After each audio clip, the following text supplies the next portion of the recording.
amores e minhas amoras, tudo bem com vocês? Sejam bem-vindas à quarta e última videoaula. Se você conseguiu chegar até aqui, ó, você tá de parabéns, aguenta firme porque essa é a última, tá bom? Recapitulando, na primeira videoaula, então a gente estudou sobre a membrana do núcleo e sobre a parte líquida do núcleo.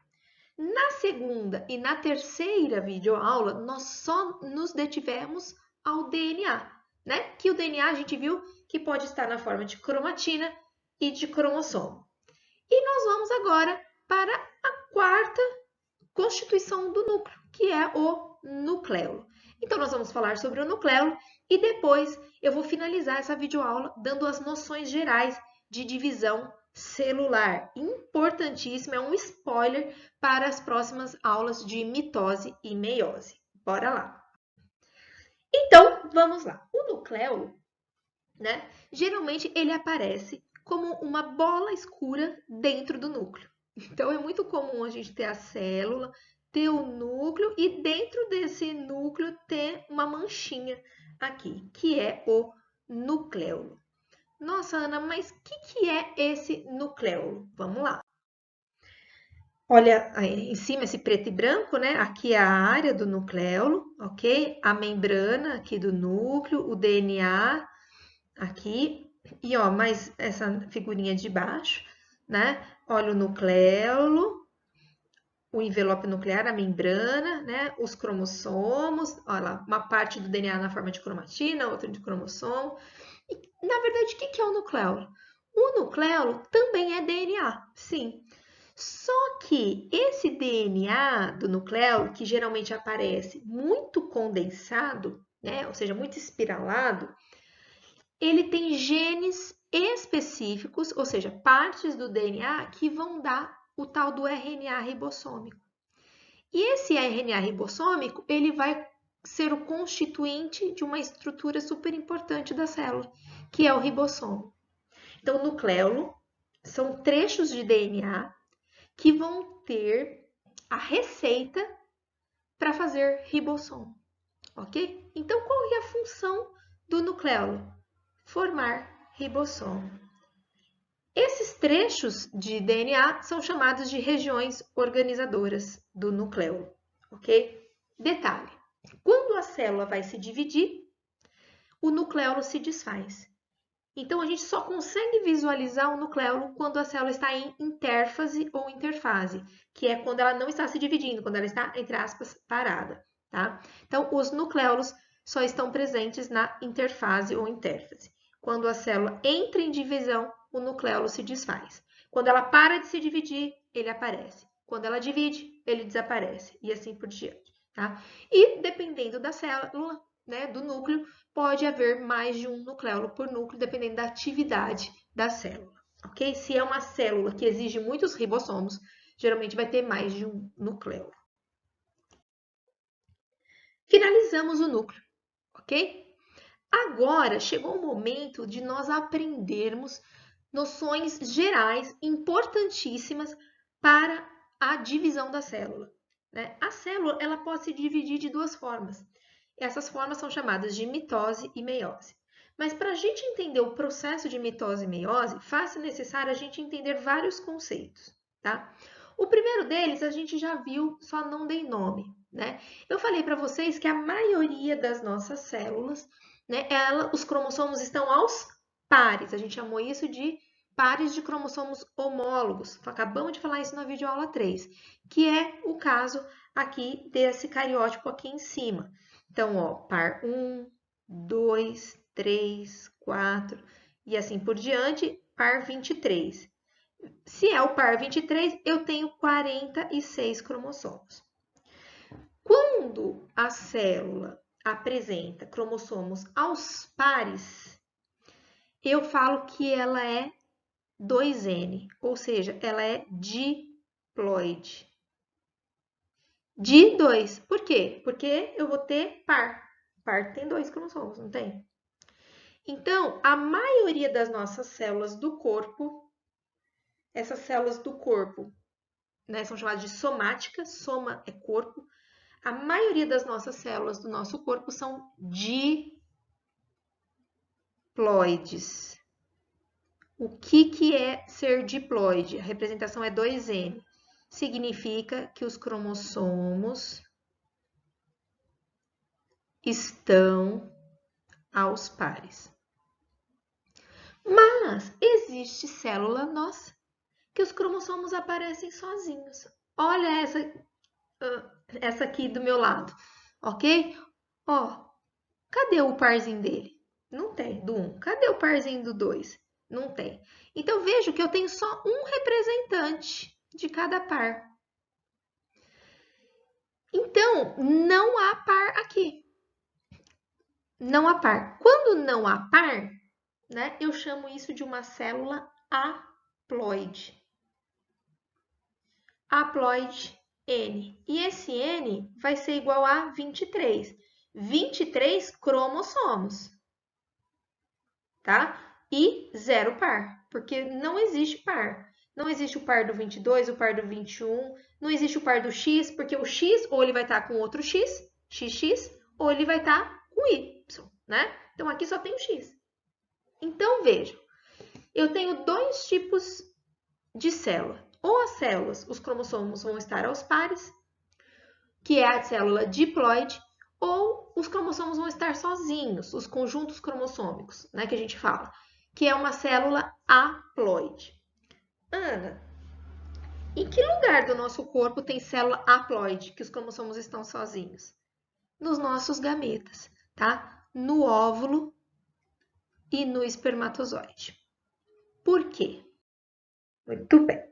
Antes de falar o porquê, então vamos fazer aqui uma revisãozinha. Então, o que é? Célula haploide. Possuem apenas um dos cromossomos de cada par. Né? Então, ó, eu tenho um aqui, um aqui, um aqui e um aqui. Agora, olha essa célula diploide. O parzinho tá aqui desse, o par tá aqui desse, o par tá aqui desse e o par tá aqui desse. Célula, então, diploide, possuem pares de cromossomos homólogos. Essa é a definição do que a gente viu no slide anterior. Chegou o momento, então, da gente entender por que na espécie humana, somente o óvulo e o espermatozoide, que são os gametas, aqueles que, né, são as células sexuais que vão originar outros seres vivos, somente elas são haploides, né? Então, por quê? Lembra que eu falei para vocês que a maioria das nossas células, ela é diploide, ou seja, aos pares. Olha ali em cima o cariótipo, né? Por que elas são aos pares? Porque um vem da mãe, o outro vem do pai. Então, a primeira coisa que eu gostaria que vocês pensassem. O ser humano, ele tem 46 cromossomos. Vocês concordam comigo? Se tem 46 cromossomos, se a gente vem de dois indivíduos, a mãe e o pai, significa que 23 cromossomos teve que vir da mãe e 23 cromossomos tiveram que vir do pai. Porque quando eu junto 23 com 23, vai dar a gente 46. Por isso que a gente tem 46 cromossomos ou 23 pares.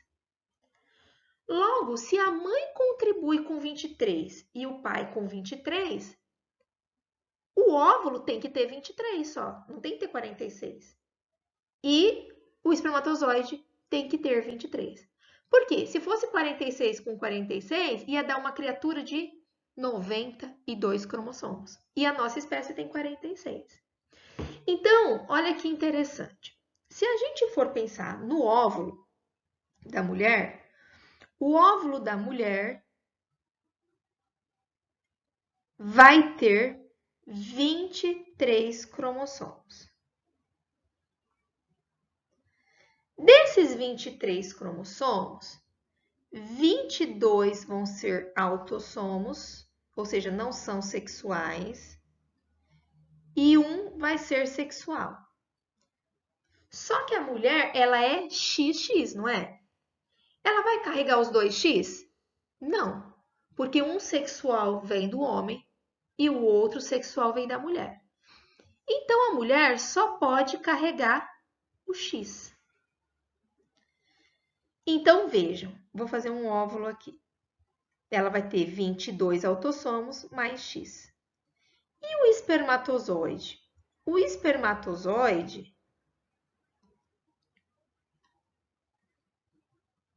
ele também tem 23 cromossomos. Sendo 22 autossomos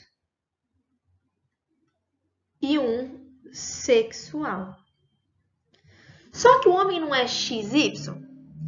Então, ou vai carregar o X ou vai carregar o Y. Então, o que eu quero dizer? Que eu posso ter dois tipos de espermatozoides. Ou um espermatozoide vai carregar o 22 com o X, mais, isso aqui é um mais, viu? E o X. Ou o espermatozoide vai carregar o 22 mais o Y. Agora, vamos ver a situação.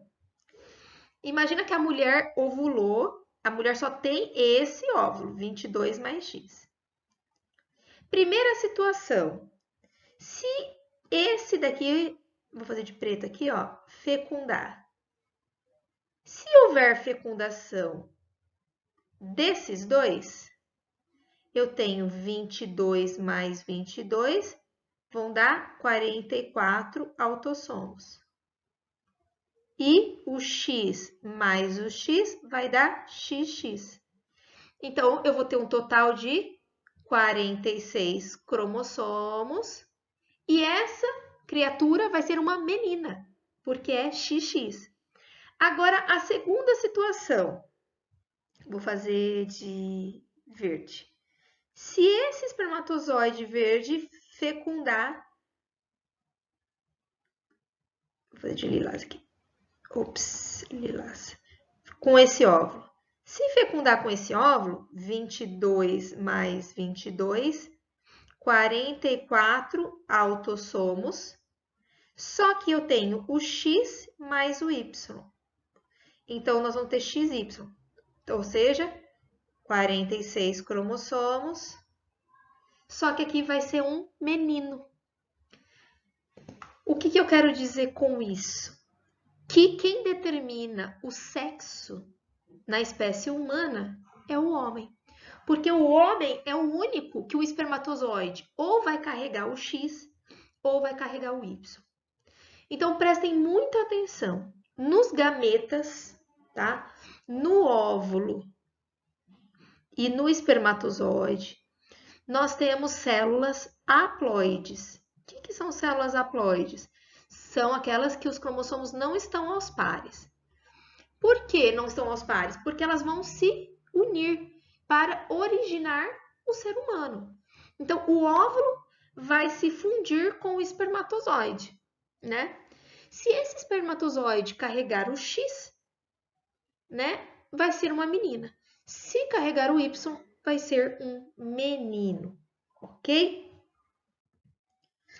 E aqui, então, para vocês identificarem mais uma vez, né, ó, XX, ok? Então, isso aqui é uma menina. Lembrando que um veio do pai e o outro veio da mãe, ok? E nesse caso aqui, ó, de baixo é um menino, né? Lembrando que aqui, obrigatoriamente, o X veio da mãe e o Y veio do pai, porque só menino tem Y, ok? Tudo entendeu? E aqui, ó, uma figurinha para vocês diferenciarem, ó, célula haploide, só tem um cromossomo do par de homólogo, e aqui tem dois, ó. Aqui tem um, aqui tem dois. Então, isso é o que diferencia a célula haploide de uma célula diploide. Vejam, N, 2 N's, ok? Vamos, então, aqui fazendo um resuminho, tá? Nossas células do corpo são chamadas de células somáticas, ok? Célula do osso, célula da pele, célula do músculo, todas as células menos os gametas, tá? Por quê? Os gametas são as células sexuais, que vão determinar o sexo, né? A perpetuação da espécie, a manutenção da espécie. Somente os gametas são haploides, são N, tá? As nossas células do corpo são diploide, ou seja, são 2N. Então, veja essa mulher é 2N igual a 46. O homem é 2N igual a 46. Mas tanto o homem quanto a mulher vão produzir gametas, o óvulo, que tem que ser 23, e o espermatozoide, que tem que ser 23. Lembrando que nesse óvulo nós temos 22 autossomos, cromossomos autossomos, mais um cromossomo sexual. E no caso da mulher, por ela ser XX, ou ela vai levar o X ou ela vai levar o X. No caso do homem, esse espermatozoide vai carregar os autossomos, aqueles cromossomos que não são sexuais, e também vai carregar um sexual. No caso do homem, ele é XY. Então, o espermatozoide ele não pode carregar os dois sexuais, ele só pode carregar um. Então, vai ter espermatozoide que vai carregar o X ou vai ter espermatozoide que vai carregar o Y. Então, nós vamos ter um zigoto. O que é o zigoto? É o ovinho. É o início do ser humano. É a primeira célula que se forma depois da fecundação. Na hora que o óvulo e o espermatozoide se fundem, forma a primeira célula. Essa primeira célula é o zigoto e ela é diploide, ou seja, 46 cromossomos. Por que 46 cromossomos? Veio 22 autossomos da mãe, mais 22 autossomos do pai. Veio um sexual da mãe e mais um sexual do pai, que no caso ou é o X ou é o Y. Isso totaliza 46 cromossomos, sendo 44 autossomos e 2 sexuais. Se você quer provar se você sabe essa parte, se você entendeu, você tem que responder todas essas daí corretamente, tá bom? Para o vídeo e tenta responder. E aí, então, nós temos a definição de mitose e meiose como uma noção geral, tá? A mitose é a divisão da célula em que uma célula vai dar origem a duas. Uma célula vai dar origem a duas. Já a meiose, uma célula vai dar origem a 4 células, ok? Então, essa é a primeira diferença. Segunda diferença, a mitose, ela acontece tanto em células haploides, N, dando células N. Ou seja, a mitose produz células idênticas. Se a mitose acontecer com célula 2N, ela vai produzir duas células 2N. Ou seja, na mitose, o número de cromossomo se mantém constante. Ela gera células filhas idênticas. A meiose é uma divisão de célula que só vai ocorrer com célula diploide. Não tem meiose com célula haploide. E a meiose vai produzir células filhas com um número de cromossomo diferente da mãe, porque ela vai produzir células haploides. Então, se você conseguir entender essa diferença agora, ó, já está ótimo. Ana, e as nossas células do nosso corpo? A divisão é por mitose ou por meiose, tá? No nosso corpo, a meiose, ela só vai acontecer para formar gameta. Por quê? A meiose é a divisão que células 2N vão produzir células N. Então, só para formar gameta. Ok? Ó, célula 2N formando célula N. Do resto, quando fecunda, da fecundação para formar o bebê, do bebê para formar o homem adulto, olha só, é tudo por mitose. Regeneração da nossa pele, formação de tecido, tudo é por mitose. Então, a mitose no ser humano é muito mais frequente do que a meiose, que só ocorre para formar espermatozoide e óvulo. Nessas 4 videoaulas, então, nós falamos de tudo isso aqui que eu elenquei, tá?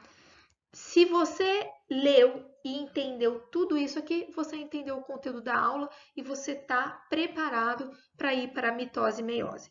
Se você não lembra ou não entendeu algum desses itens aqui, refaz o vídeo ou pergunta para mim no WhatsApp ou no Teams, ok?